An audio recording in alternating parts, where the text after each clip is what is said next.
राज्यातील महानगरपालिका निवडणुकांच्या पार्श्वभूमीवर राजकीय घडामोडींना वेग आला असतानाच पुण्यातून एक धक्कादायक आणि अभूतपूर्व प्रकार समोर आला आहे.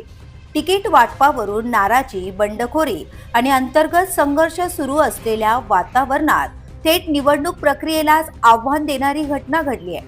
पुणे महानगरपालिकेच्या पद्मावती भागातील प्रभाग क्रमांक 36 मध्ये एकाच पक्षाच्या 2 उमेदवारांमधील चढाओढ टोकाला गेली आणि त्यातून चक्क एबी फॉर्म घेण्याचा प्रकार घडला.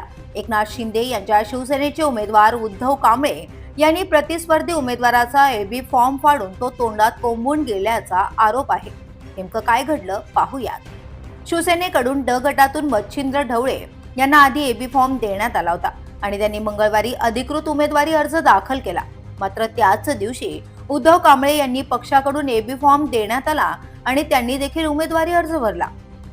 मात्र छाननी दरम्यान मच्छिंद्र ढवळे यांचा अर्ज आधी दाखल झाल्याने तो वैध ठरण्याची शक्यता लक्षात येताच उद्धव कांबळे कात्रज येथील क्षेत्रीय निवडणूक कार्यालयात पोहोचले. नियमाप्रमाणे अर्ज पाहण्याचा अधिकार असल्याने कर्मचाऱ्यांनी कागदपत्रांचा गठ्ठा त्यांच्याकडे दिला. याच वेळी उद्धव कांबळे यांनी मच्छिंद्र ढवळे यांच्या अर्जासोबत जोडलेला पक्षाचा एबी फॉर्म फाडला, बाथरूमच्या दिशेने धाव घेतली आणि कर्मचाऱ्यांच्या डोळ्यात देखत तो फॉर्म तोंडात कोंबून गिळून टाकला.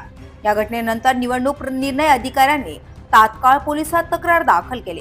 सरकारी कामात अडथळा आणणे आणि सरकारी दस्तऐवज नष्ट केल्याप्रकरणी उद्धव कांबळे यांच्या विरोधात गुन्हा दाखल करण्यात आला. गुन्हा दाखल झाल्यानंतर तब्बल 70 पोलिसांचा फौजफाटा त्यांचा शोध घेत होता. अखेर उद्धव कांबळे हे पक्षाच्या पदाधिकाऱ्यांसह स्वतःहून पोलीस ठाण्यात हजर झाले. दरम्यान उद्धव कांबळे यांनी हा प्रकार अनावधानाने घडल्याचा दावा केला असून आपणच प्रभाग क्रमांक 36 मधील पक्षाचे अधिकृत उमेदवार असल्याचं सांगितलं. तसंच प्रतिस्पर्धी मच्छिंद्र ढवळे यांनी एबी फॉर्म चोरल्याचा आरोप करत रागाच्या भरात फॉर्म फाडल्याचंही त्यांनी म्हटलंय. या संपूर्ण घटनेमुळे पुण्यातील राजकारणात खळबळ उडाली असून निवडणूक प्रक्रियेच्या विश्वासार्हतेवर गंभीर प्रश्न उपस्थित झालेत. पोलिसांनी उद्धव कांबळे यांना ताब्यात घेतलं असून पुढील तपास सुरू आहे. The police news bureau, Pune.